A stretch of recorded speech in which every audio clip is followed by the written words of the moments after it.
नमस्कार दोस्तों, स्वागत है आपका MKV न्यूज़ डेली में। आज तारीख 23 सितंबर, वार मंगलवार। आज आश्विन माह की शुक्ल पक्ष की द्वितीय तिथि है। चलिए देखते हैं आज के मुख्य समाचार। प्रधानमंत्री नरेंद्र मोदी गोमती जिले में रीडेवलप त्रिपुर सुंदरी मंदिर का उद्घाटन किया।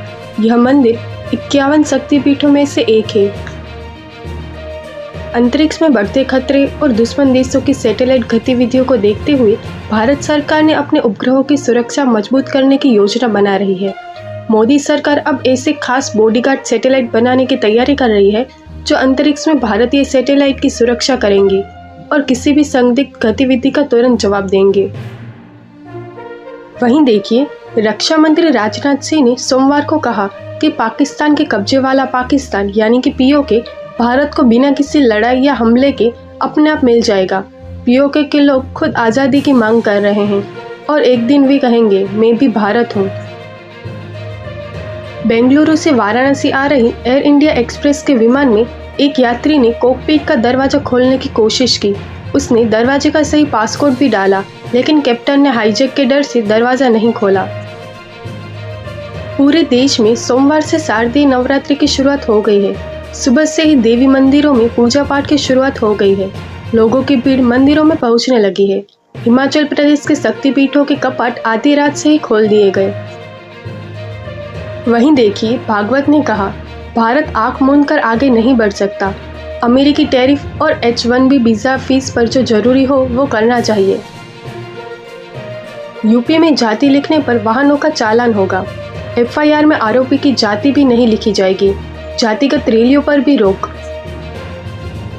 पंजाब में बाढ़ प्रभावित इलाकों का दौरा करने के बाद कांग्रेस नेता राहुल गांधी ने प्रधानमंत्री नरेंद्र मोदी की ओर से घोषित प्रारंभिक राहत पैकेज पर सवाल उठाया है। उन्होंने इसे पंजाब के लोगों के साथ अन्याय बताया है। उन्होंने प्रधानमंत्री से एक बड़ा राहत पैकेज जारी करने की अपील की। राहुल गांधी ने कहा, PM का 1600 करोड़ का पैकेज अन्याय। पंजाब में बाढ़ से 20,000 करोड़ का नुकसान हुआ। वहीं देखिए, खालिस्तानी आतंकी संगठन सीख फॉर जस्टिस ने दिवाली से पहले प्रवासियों को पंजाब छोड़ने का अल्टीमेटम दिया है।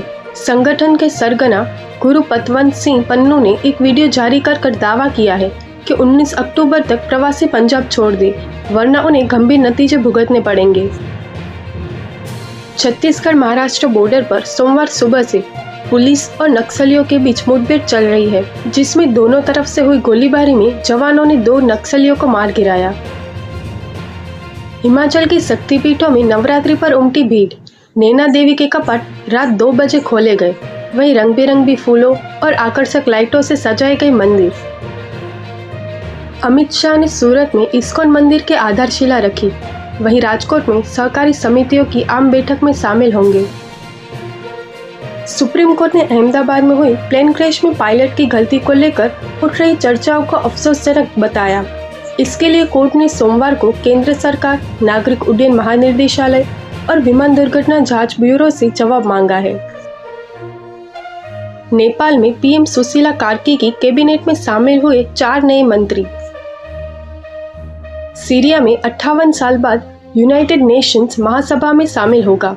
राष्ट्रपति अल-सरा न्यूयॉर्क पहुंचे। वहीं अमेरिका से रिश्ते सुधारने की कोशिश करेंगे। 24 घंटों में 4 देशों ने फिलिस्तीन को मान्यता दी। ब्रिटेन, कनाडा भी शामिल। अब तक 150 देश कर चुके हैं समर्थन। वहीं अमेरिका अब भी खिलाफ। अमेरिका ने H-1B वीजा फीस बढ़ाई तो चीन लाया K वीजा। टैलेंटेड युवाओं को बुलाना मकसद। चीनी कंपनी में नौकरी के ऑफर बिना भी आवेदन कर सकेंगे। चलिए देखते हैं मॉनसून से जुड़ी हुई खबरें। छत्तीसगढ़ के रायगढ़ दंतेवाड़ा में तेज बारिश। वहीं 16 जिलों में बिजली गिरने का खतरा। बाकी जगहों पर ब्रेक। मौसम विभाग के मुताबिक 2 दिन बाद फिर बरसेगा पानी। बिहार के जमुई में बारिश। वहीं 20 जिलों में अलर्ट। नवरात्रि में हेवी रेन की संभावना। वहीं 25 सितंबर से बदलेगा मौसम। झारखंड में दुर्गा पूजा के दौरान झमाझम बारिश का अलर्ट। बंगाल की खाड़ी में बन रहा है सिस्टम, जिसके चलते 24 और 25 सितंबर को 7 जिले में भारी बारिश का अलर्ट। हिमाचल में तबाही मचाने के बाद मॉनसून कमजोर पड़ गया। प्रदेश में बीते 24 घंटों के दौरान मौसम पूरी तरह साफ रहा। इससे पहाड़ों पर 3 महीने बाद टूरिस्ट पहुंचना शुरू हो गए। मौसम विभाग के मुताबिक 24 और 25 को कुछ क्षेत्रों में हल्की बारिश होने की संभावना है। मध्य प्रदेश में अगले 3 दिन हल्की बारिश होने की संभावना है। भोपाल, इंदौर, जबलपुर समेत प्रदेश के कई जिलों में हल्की बारिश का दौर रहेगा, लेकिन 25 और 26 सितंबर से प्रदेश में तेज बारिश हो सकती है। इसके बाद मानसून की वापसी होने लगेगी। हरियाणा में अब भी एक हफ्ते लोगों को दिन के समय तेज गर्मी का सामना करना पड़ेगा। 28 सितंबर के बाद मौसम में परिवर्तन हो सकता है, जिसके बाद तापमान गिरेगा और गर्मी का सितम कम होगा। अगर आप इस फेस्टिव सीजन में नई कारें खरीदने के बारे में सोच रहे हैं तो ये आपके लिए अच्छा मौका है, क्योंकि गुड्स एंड सर्विस टैक्स की नई दरें 22 सितंबर से लागू हो गई। इसके तहत अब छोटी कारों पर लगने वाला टैक्स 29% से घटकर 18% हो गया। ऐसे में Maruti Swift, Wagner, Alto, Tata Tiago जैसी कारें 10 से 15% यानी 70,000 से 4,49,000 रुपये तक सस्ती हो गई। सेंसेक्स 486 अंक गिरकर 82,160 पर बंद। वहीं निफ्टी भी 125 अंक फिसला। वहीं आईटी के शेयर्स सबसे ज्यादा 3% तक गिरे। सोना 2,380 रुपये बढ़कर 1,12,000 के ऑल टाइम हाई पर। इस साल सोना 36,000 रुपये महंगा हुआ। वहीं चांदी 1,32,000 किलो पर बिक रही है। सितंबर में 0.25% घट सकती है ब्याज दर। एसबीआई की रिपोर्ट में अनुमान। अब भी आरबीआई की रेपो रेट 5.50% पर है। चलिए देखते हैं खेल जगत से जुड़े समाचार। भारत की पाकिस्तान पर लगातार 7वीं जीत। अभिषेक और गिल ने 59 गेंदों पर 105 रन जोड़े। वहीं 7 गेंद बाकी रहते ही जीता मैच।